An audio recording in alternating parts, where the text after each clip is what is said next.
पासी समाज के गौरव हमारे पूर्वज महाराजा देवल पासी, आज मैं उनकी पावन धरती पर हम सभी पासी समाज के लोग यहाँ इकट्ठा हुए। आज उनकी जयंती को हम लोग मना रहे हैं। मैं महाराजा देवल पासी को नमन करते हुए पासी समाज में जन्मे हमारे लाखन पासी जी, जिन्होंने लखनऊ को बसाने का काम किया, महाराजा बिजली पासी जी, सातन पासी जी, माहे पासी जी, दयालचंद जी, ऐसे पासी राजाओं का नमन करते हुए पासी समाज के सभी क्रांतिकारी, चाहे वो वीरांगना उदा देवी पासी रही हो, चाहे वो जलकारी भाई पासी जलकारी भाई जी रही हो, मक्का पासी रहे हो, चाहे वो वीरा पासी रहे हो, मैं उनको नमन करते हुए पासी समाज के अपने सभी आए हुए साथियों का स्वागत अभिनंदन करते हुए मंचासीन हमारे राकेश भाई रावत जी, अर्चना रावत जी, रामेश विक्रम जी, राम किंकर रावत जी और हमारे खिलाड़ी जो एक प्रदेश स्तर के खेल चुके हैं राम किशोर जी, और हमारे बहुत ही कंधे से कंधा मिला करके हमको जब कभी मैं राजनीति में जाता हूँ तो हमको सलाह देने वाले माननीय हरिराम यादव जी, जो लोकतंत्र सेनानी हैं, और इस मंच का संचालन कर रहे सीताराम जी और राम रूप रावत जी, हरिपाल जी, रामू भाई, ब्रह्मादेव जी, राकेश जी, हमारे काशी प्रसाद जी, क्योंकि नाम लेने में बहुत समय गुजर जाएगा। मैं सभी पासी समाज के साथियों का इस मंच के माध्यम से हार्दिक स्वागत वंदन अभिनंदन करता हूँ।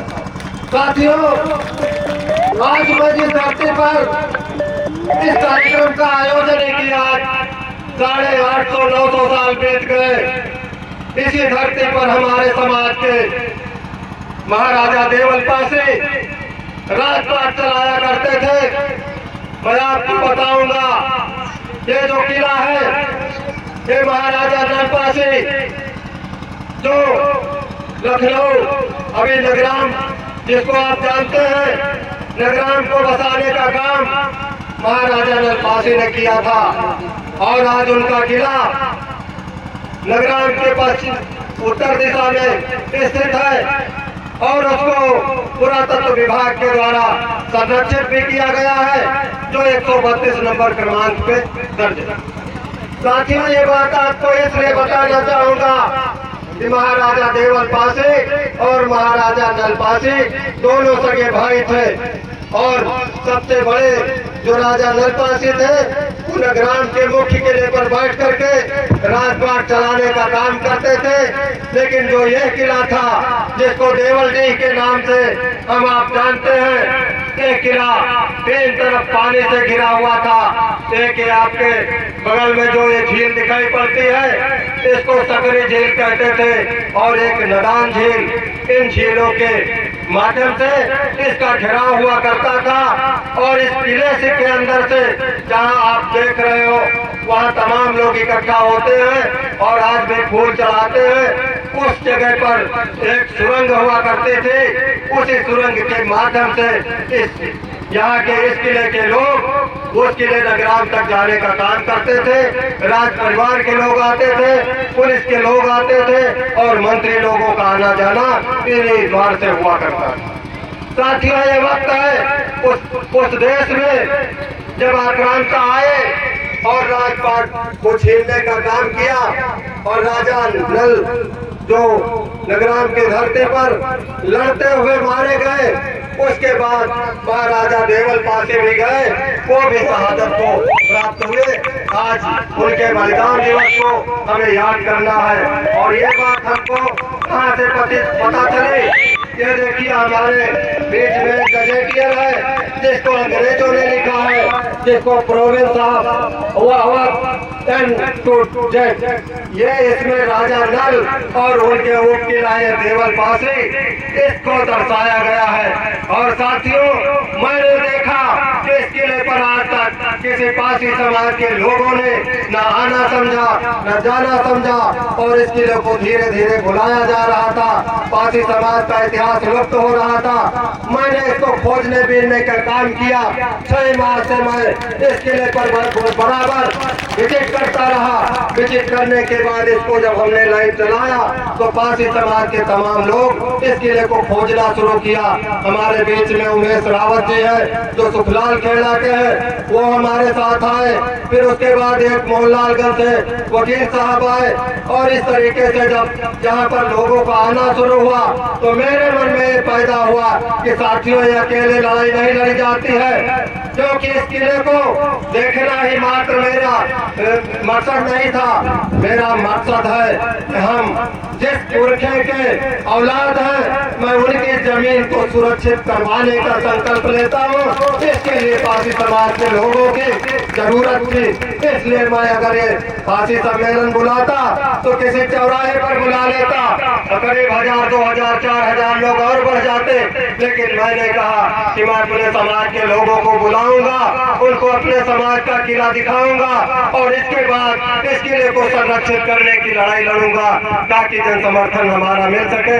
तो बताइए साथियों, मैं एक सवाल करना चाहता हूँ, क्या इस किले को सुरक्षित करवाया जाए? अगर हम ये कोई लड़ाई लड़ना चाहे तो क्या आप लोग साथ में रहेंगे? रहेंगे ना? तो साथियों ये आप मान लीजिए कि ये तुम्हारे पुरखों का किला है, इसको सुरक्षित करवाने का काम आज के बाद से शुरू हो रहा है। हम अभी क्योंकि हमारे लोग गेहूं की कटाई शुरू करेंगे, गेहूं की कटाई में व्यस्त हो जाएंगे, लेकिन मई महीना आएगा तो लगता है कि हमारे लोग खेती किसानी से फुर्सत ले लेंगे। तो मई में जो है कोई तारीख निश्चित करके मैं एसडीएम हैदरगढ़ को कम से कम 10,000 पासियों के साथ एक बड़ा ज्ञापन देने का काम करूंगा। अगर उस ज्ञापन के माध्यम से मेरे किले को सुरक्षित नहीं किया गया तो चाहे मुझे हाई कोर्ट जाना पड़े, चाहे सुप्रीम कोर्ट जाना पड़े, चाहे इसके लिए जो भी लड़ाई लड़ना पड़े, हम लड़ने के लिए अब उतरे हैं और इस किले को, अपने बाप दादाओं के किले को सुरक्षित करवाने का काम मैं करूंगा, क्योंकि मैं उनका वंशज। साथियों हमारे आज की तारीख बहुत ही महत्वपूर्ण है। आज 23 मार्च है, पूरे देश में शहीद दिवस मनाया जा रहा है। आज ही के दिन इस देश को अखंडता सुरक्षा के लिए भगत सिंह शहीद हो गए थे, उनको आज के ही दिन फांसी दे दी गई थी। आज राम मनोहर लोहिया जी जो हमारे प्रखर समाजवादी हैं, आज उनकी भी जयंती है। और आज हमारे पासी समाज के जो हमारे पुरखे महाराजा देवल पासी हैं, आज उनकी भी जयंती है। तो मैं आपसे चाहता हूँ कि आज के बाद जब भी 23 मार्च आए तो हम महाराजा देवल पासी की जयंती इस किले पर बड़ी संख्या में मनाने का काम करो। साथियों हम आपको बताना चाहेंगे कि पासी समाज का इतिहास बहुत ही गौरवशाली रहा है। हम लोग इस देश में 7वीं शताब्दी से लेकर के 11वीं शताब्दी तक राजपाट करने का काम किया। आज हमारे कोट किले पूरे उत्तर भारत में मौजूद हैं। आज कुछ किलों का पता चला और कुछ किले हमारे विलुप्त हो गए।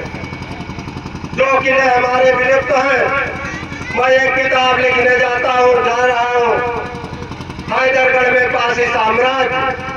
तो मैं आपको बताना चाहूंगा, ये किताब मेरी लिखने की शुरुआत हो चुकी है। आज अगर यहाँ पर देवल पासी का किला है तो हैदरगढ़ के अंदर सुपा पासी का किला, जहाँ पर आज सुबेहा मौजूद है, वो सुबेहा की धरती पर सुपा पासी का किला था। इसके बाद हैदरगढ़ में चले आइए, हरदन पासी का किला था, जहाँ आज किलेश्वर का मंदिर बना दिया गया है और किला नाम से, वहाँ पर किला नाम से गांव बसा दिया गया है। आज हमारा ये भी किला है और एक किला हमारा जो था वो भिलवल के पास था, आज भी फटका मोहल्ला के नाम से लोग उसे जानते हैं।